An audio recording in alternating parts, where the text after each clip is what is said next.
Breath out. There we go. Sorry. It's Friday afternoon. I'm very tired. I know that's Right. not the most upbeat way to start the podcast.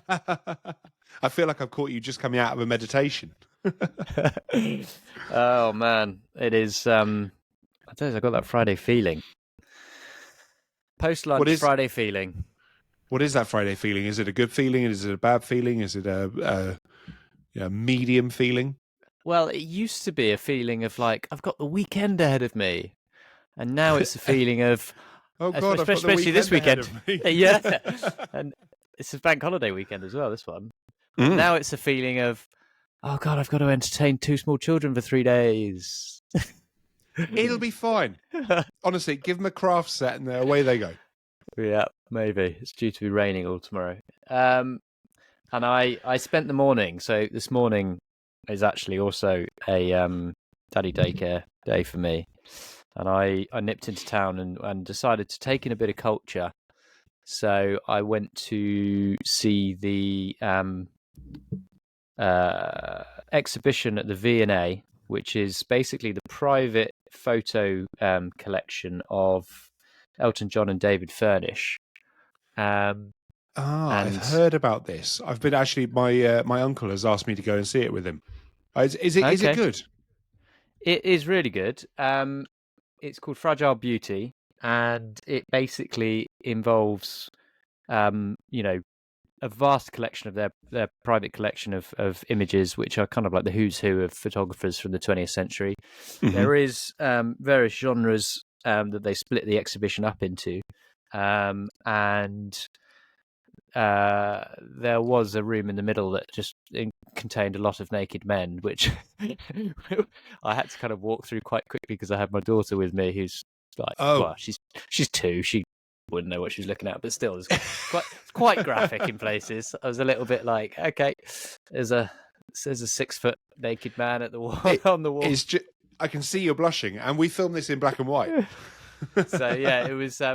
What was quite funny was at that point she was having a full-on meltdown, and then proceeded to fall asleep on my shoulder and loudly snore through the rest of the exhibition. So I don't know what it is about exhibitions, but you go in and even something like a photography exhibition, there's always, I think it's because they dim the lighting and because people are in quiet contemplative moods, but everyone talks in very hushed tones. All the time. So it's quite awkward when you walk in and you've just got this toddler on your shoulder going. And people kind of turning around, being like, "What on earth is that noise?" And then kind of seeing Rosie head back, lolled out with her mouth open, just snoring away. But aside from that, it was really good. So you've got, you've got everything. There's a couple of brilliant Avedon prints in there. You've got some Robert Frank. You've got some Nan Goldin, Gregory Crewdson, Larry Sultan, Bruce Davison. You've got some brilliant names of kind of who's who of 20th century photography. Herb Ritts, Robert Mapplethorpe, like a real smorgasbord of genres and styles and prints that range from 6x4s up to large images. And yeah, I haven't been to a photography exhibition for a while.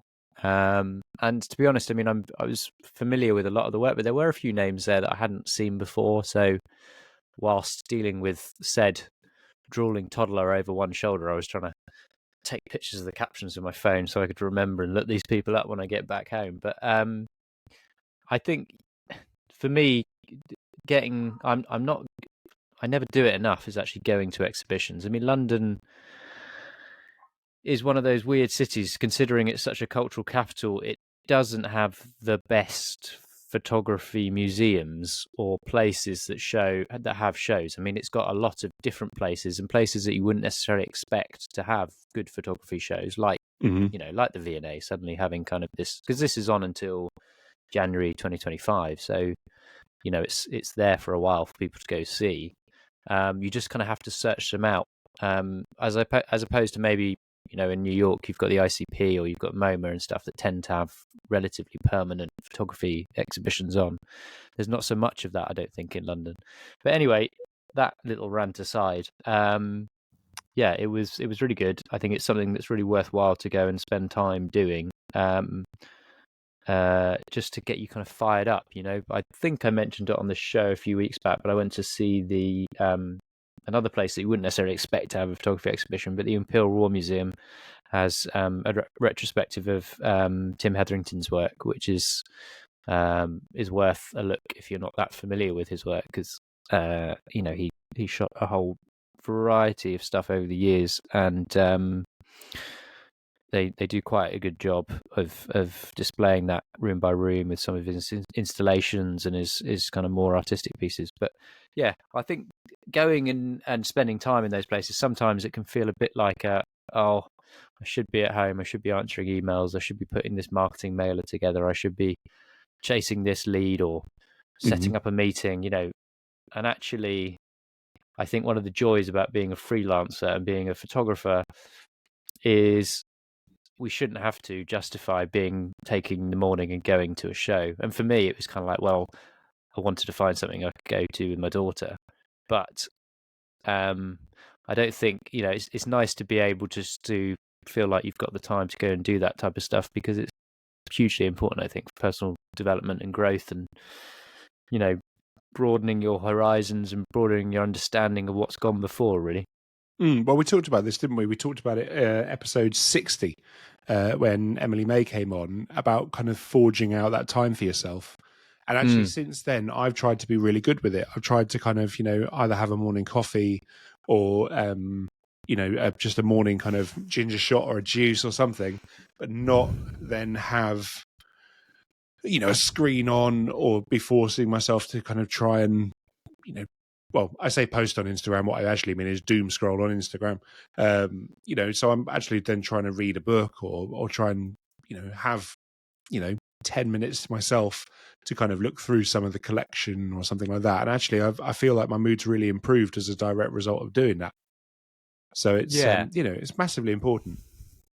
Well, they do say that you shouldn't look at screens before a certain time in the morning anyway, just because of the kind of way the body wakes up and the kind of various rhythms that you go into. I mean, I don't know how much science there is in that in terms of like you're in your beta rhythm or your alpha rhythm or whatever. But well, I got told, and again, I might have been doom scrolling, but your brain when you wake up, the first half an hour is like really formative for the day. So apparently, if you say positive affirmations to yourself in the kind of the first 10 minutes after you wake up, your brain apparently is in a theta state. So apparently it's more receptive to hearing positive affirmations. So if you that's why you wake up going, I'm great. Basically that is how I wake up. Yeah. I go, like Tony the Tiger. No, honestly, like, because like the first week I did it, I was a bit like, I feel like such an idiot doing this. Well, that's not a positive affirmation. No, well, no, but you have to get past that. You see, you kind of go, you know, you're actually pretty good at your job. Oh, you're not though. You know, actually, you know, the more you do it, the more it becomes normal. The less silly you feel doing it, and actually, the more you start to believe it. You know, I'm sure I've talked before about the study of water, the memory of water. Have I told you about this? Well, The Shape of Water is a book. No, is that what we've discussed? The memory of water. Now, let me try and remember. I'll actually just Google it because it'll just be way easier. Water experiment. It was. Go on. Is this a Japanese? It is. Like, yes. Have I talked about it before? I think we're talking about the same thing. Well, I'm chatted with people about this before, so you're not the first person who's talked about it. I've never read the book, right, but it's it's very interesting. Okay, right. So no, so let me try. Explain to me what you saw on TikTok. Lots of dances, Greg. No, so let me try and get the name of the scientist right, because I don't want to get it wrong. Basically, what I'll do is I'll tell you what happened. So there was a scientist who basically had multiple samples of water, right? And he would do different things to these samples of water and then freeze them. So on one of the samples, he sung beautiful songs to it, told the water he loved it, really kind of like super positive affirmations, was really kind to it, really lovely.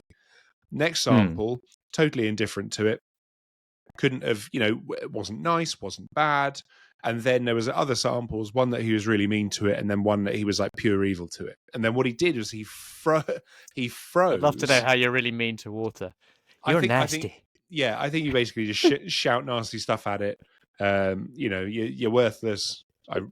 Ironically, but then he froze these water samples, right? And then under a microscope, he looked at the frozen fractals, and so the evil one was like massively contorted, like horrible shapes that it had frozen into. The indifferent one had frozen how you would assume water would freeze. And then the one where he kind of told the water he loved it and all the positive affirmations, it had frozen into these beautiful kind of ice castle kind of fractals that were, majestic. And he basically, I'm very low leveling this whole experiment. But basically, he suggested that water has memory, and welcome this week to the Woo Woo Podcast. No, but here's the thing, right? So if you are, I'm being facetious. I get that. I actually find it genuinely fascinating. I do think it's something that there is something to be said for. But here's the thing, right? It's the classic, it's the two wolves thing, right? But I'll go into that one in a minute. If you kind of think that this is rubbish and switch off now, fine. But on the flip side, if there is any element of truth to it, and humans are 80% water, well, surely positive affirmations and just being positive about yourself can't hurt. I know it's hard for a lot of people, but like actually talking about your successes rather than your kind of your detriments can only necessarily be a good thing. It's just a self-fulfilling prophecy. If you say that you are going to be successful, if you are confident and you are brilliant at what you do, well, you will be more confident. You will be more happy to walk into a room full of people and explain very confidently what it is you do and things like that. It's that classic thing of your inner voice is so important anyway. So obviously what you're saying to yourself is also what you're going to be hearing about yourself when things happen. So if you can change that into a positive tone, then that is bound to help. Well, it's projection, isn't it? You are, if you are positive about yourself, you are more likely to talk to others more positively about yourself. When we've all been in those conversations, haven't we? Oh, you're a photographer. Have you got any examples of your work? Now, how many people have gone, oh, I do, but you won't like it? Or, I do, but you won't have seen it. Or, you don't want to see my work. Whereas actually now I'm like, hell yeah, of course I have my portfolio with me. What do you want to see? Look, I've got all of this. It's like the classic police thing where you open your wallet and all the photos come out of it. So people now don't ask me about my portfolio when I'm out and about because they know what's coming. But it's going back to the two wolves thing. Which you're stuck in a room with two wolves. Which is it you want to feed? Do you want to feed the wolf that's positivity, or do you want to feed the wolf that's going to eat you alive? Well, you want to feed the positive wolf. I might have completely misquoted this wolf thing, by the way. I'm slightly confused by the second story. I can't remember. Anyway, me and a friend had discussed wolves, and it might have been over you drunk? You're in a room, and the walls are made of wolves. What? The walls are made of wolves, and you've got to feed the wolves. Okay, carry on.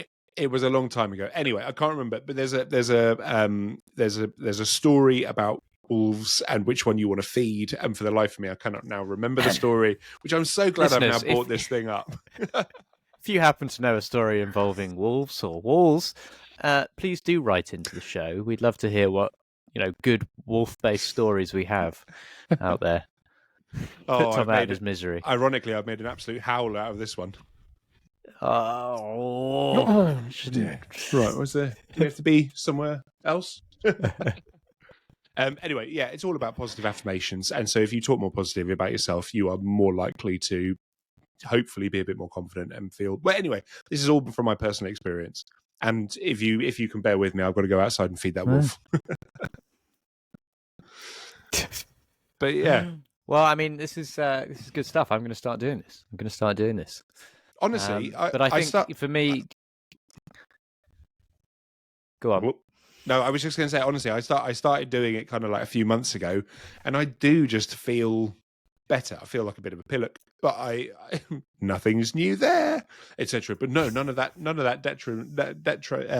detrimental talk.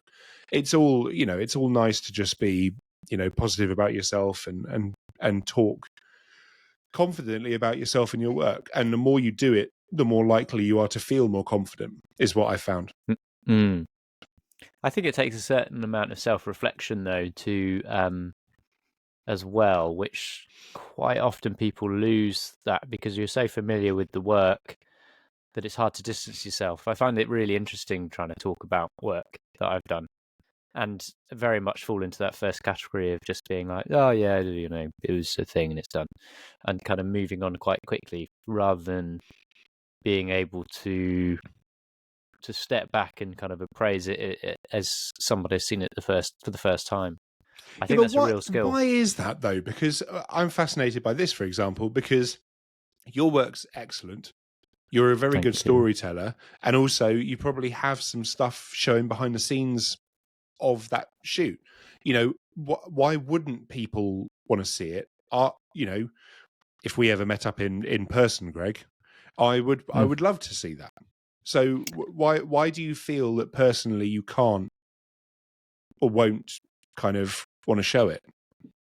I don't think it is necessarily in my nature as much. I don't know. It doesn't come naturally to me, is what I mean. I think it's something I have to properly work on, and also I think I like a lot of photographers. I imagine, we go out, we shoot projects, and then we're happy with them for a little bit, and then it kind of fades, and we want to move on, and we want to shoot something else. And there's that kind of old saying, "You're only as good as your last project, and you're only as good as your last shot." So there's an element of that of feeling, you know.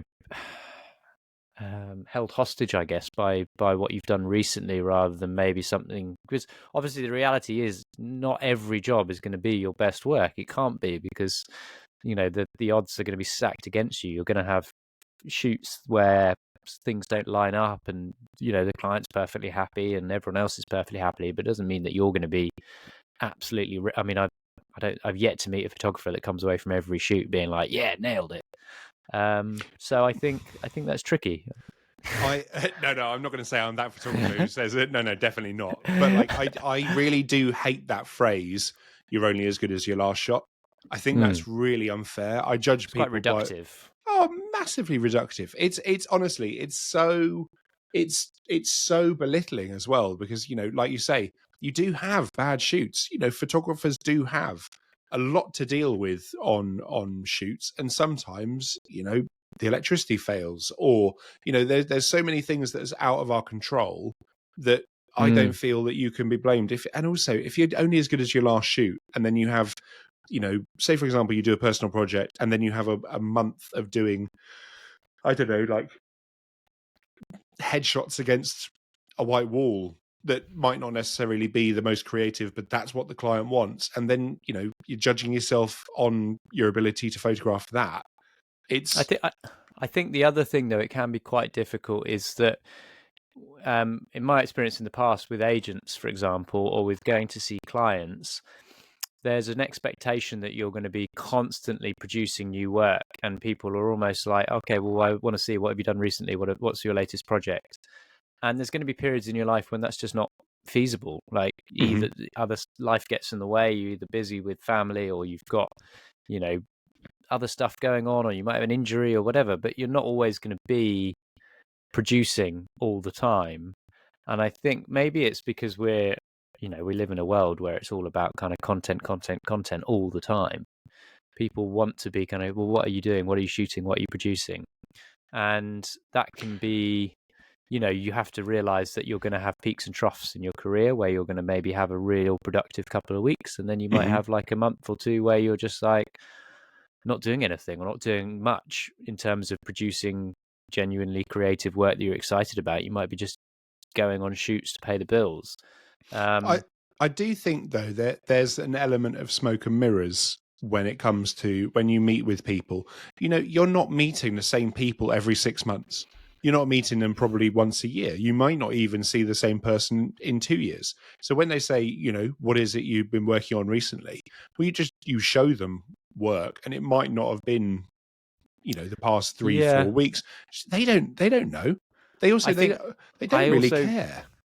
I also though have an aversion to when you meet people that have the same stories, and that thing where you kind of you think I've heard this 4 or 5 times, and it's kind of like I've met it with certain celebrities in the past that are very good at telling anecdotes, and I've met them over a period of time, and then they kind of like they'll hold court with a group of people, but you're like, I've heard this story before, and I never want to be like that photographer that's kind of showing the same stuff to somebody who's seen it multiple times. So I guess I don't know why, that's just a chip I have on my shoulder, but I think in the back of my head I'm always worried that that's going to happen.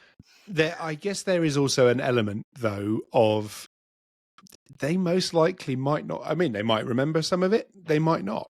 No, and, It's and that's the reality. That's the other thing that's always worth bearing in mind. That's so true. Is that equally, even if you think they know the work, they're never going to know it as much as you do, and they're never going to have seen it as many times as you have, and therefore they're not going to be as, I don't want to say jaded, but like if you're exposed to your own stuff all the time, you kind of lead to the assumption that everyone else has kind of been exposed to it the whole time, and you might show people a project that they've never seen before, and that's happened too.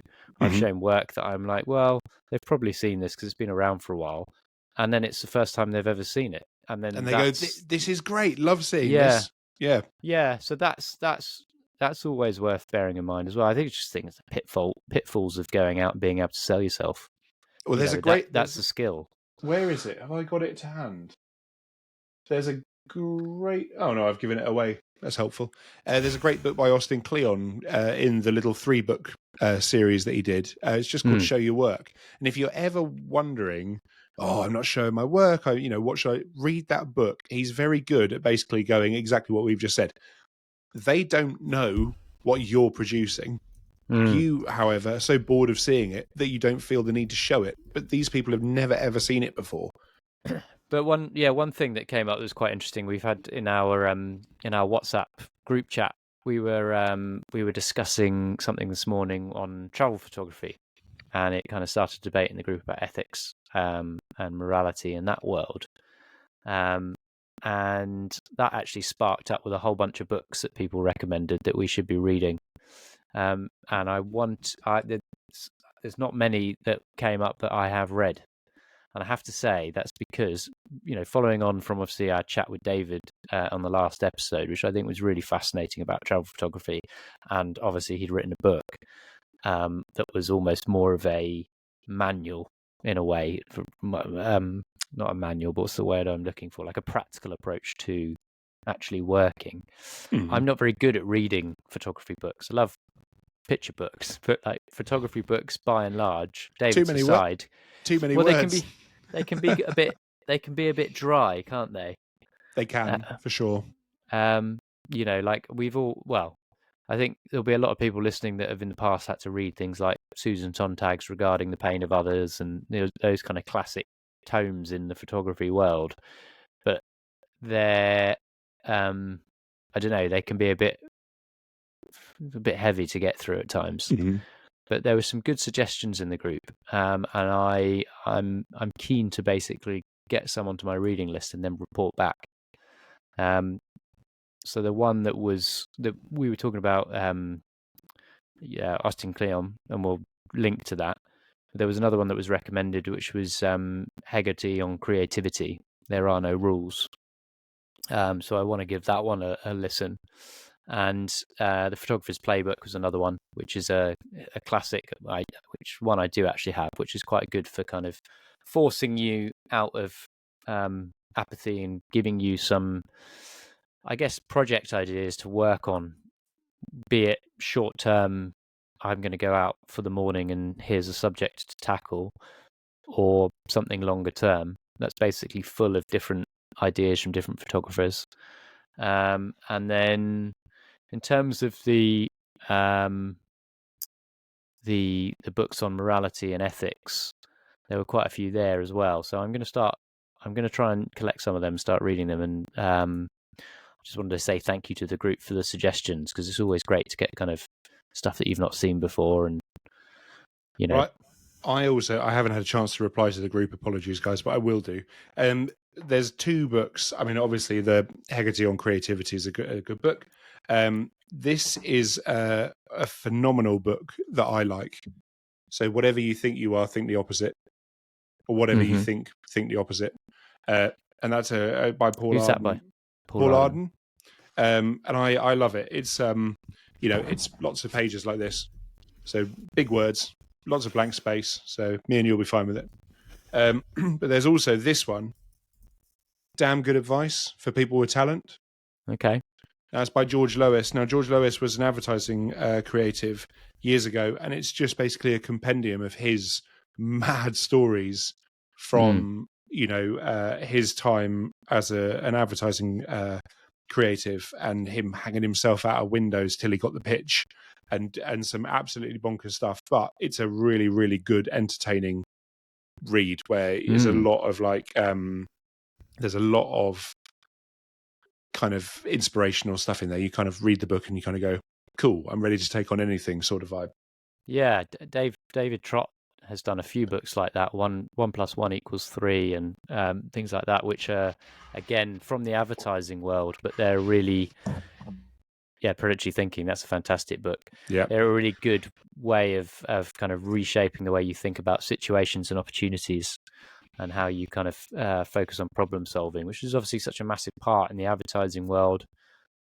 Maybe that's changing, because obviously, the advertising industry in itself has changed so much in the last 10 years, 2 decades.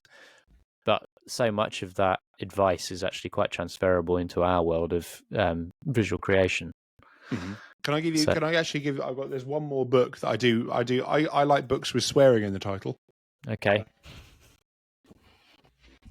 So this one by Stephanie Sword Williams, Fuck Being Humble. Okay. It's actually brilliant. I love it.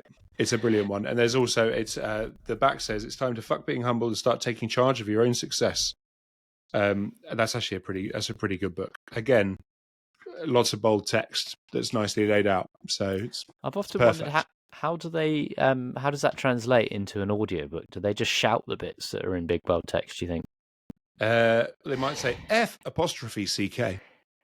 I don't know. I mean, like the pages that have just got massive writing on them. Do they? I see what you mean. Right? Yeah. No. I would imagine so. It's just they have to turn the mic down and shout very, very loudly, or step outside of the booth and scream it into the void. Sounds good, because I've started listening a lot to audiobooks. When you've got small children, it's quite useful. Are you able to concentrate on it though? Because I can't. When I'm doing something like retouching or things like that, it doesn't matter what's on in the background. It's completely irrelevant because I can't listen to it or hear it. Can you not when you're doing retouching? No, I when the music's on, I might tap along to the music or something like that. But if I put an audiobook on, I take in absolutely nothing from it. Really? Mm. No, I love it. I think it's one of those rare treats where I kind of I've got a load of retouching to do, and I've got this podcast I want to catch up with, and I've got this that I want to listen to, and I can just kind of put them on and get on with it, because I find it a relatively not mindless task, but like it's quite, automatic, I guess. Mm-hmm. Yeah. Oh, speaking about automatic retouching, can I tell you something that I've done today, which is bonkers? Go on then. I have created a script so have I told you before that I've got a TIFF file that has all my layers for my retouches loaded into it? Right, yeah. And so, yeah, I think I've talked about this before. I'm mega organized. Everything's beautifully laid out in groups, and everything's organized and renamed and Yeah. All the blend ifs are already set and everything. So I would have to open that document, have the layers selected, and drag them over onto every single thing. Well, I sat down and was like, how hard could it be? So me and ChatGPT sat down and we hashed out I told it what to do and it did it. But we've created a script that is now called by an action in Photoshop.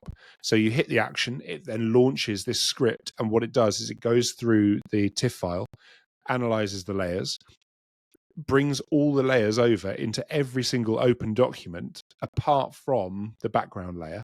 So it only brings in the adjustment layers and things like that. And then it just puts it all at the top of every other document. And that is going to say, it sounds like a weird small thing. That's going to save me 20 minutes on a big retouch. Yeah.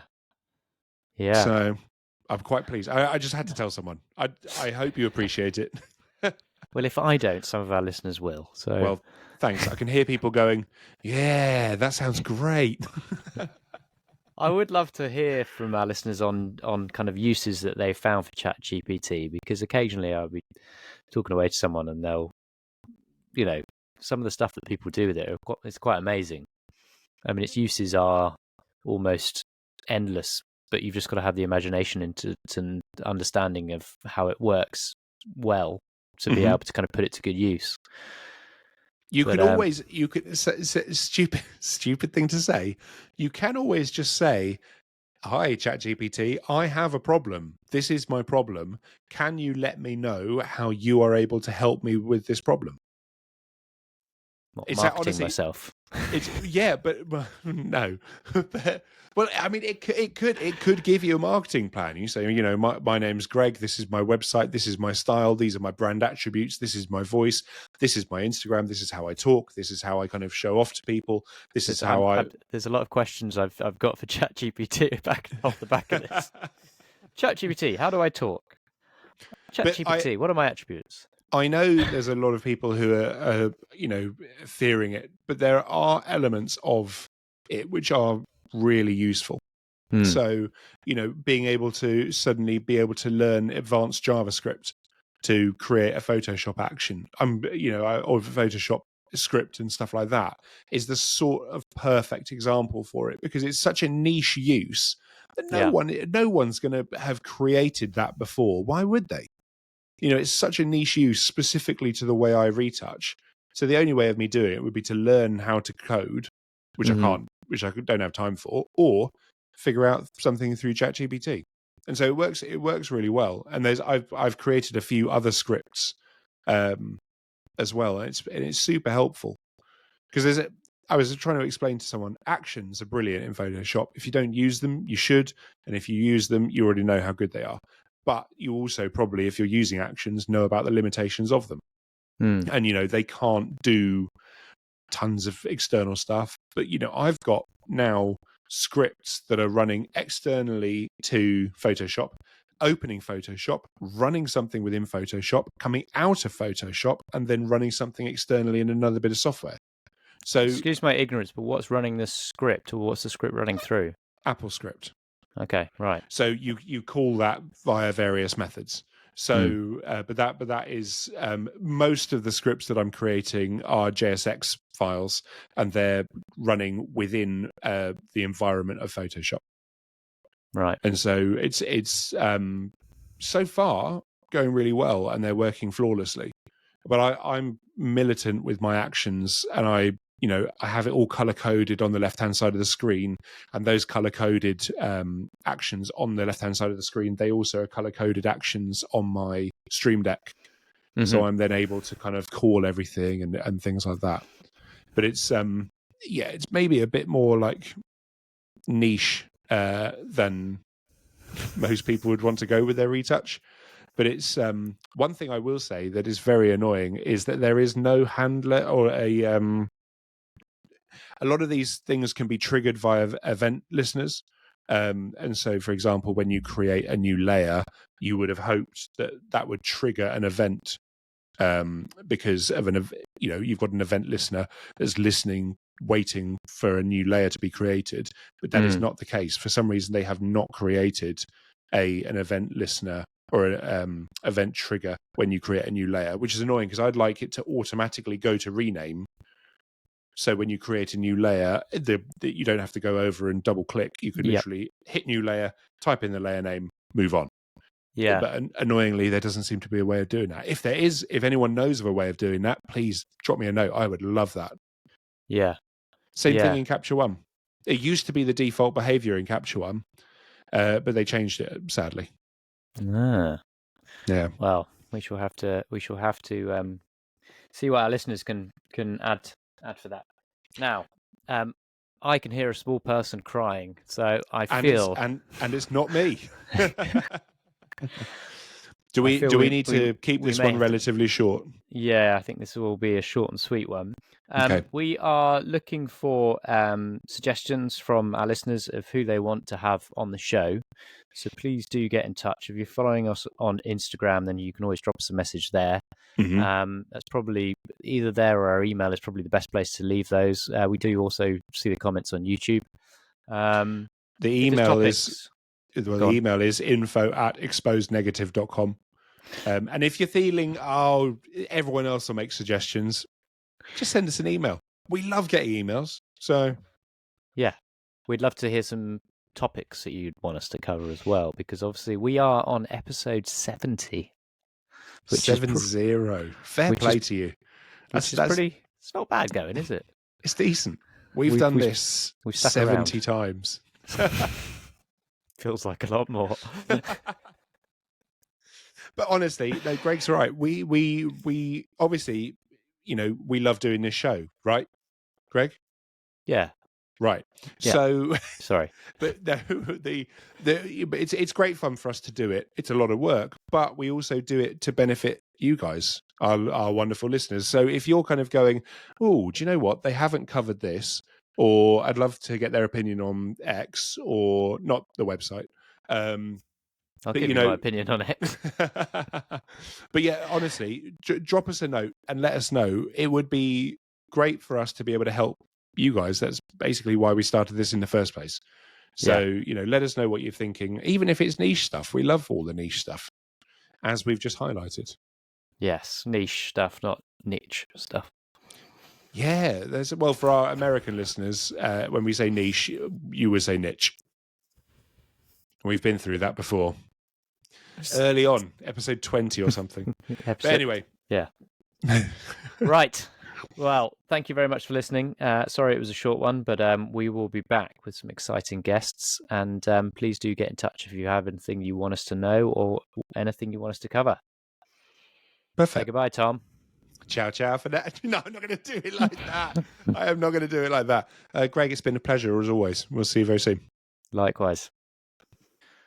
Thank you so much for tuning in and listening to the show. If you would like to find out more, you can find us on YouTube, which is just youtube.com/exposednegative, and we are @xnegative on Instagram. And if you'd like to follow us personally, you can find myself there as @GregFennell, which is GregFunnell, and Tom can be found as tombarnes.com, which is TomBarnesDotcom.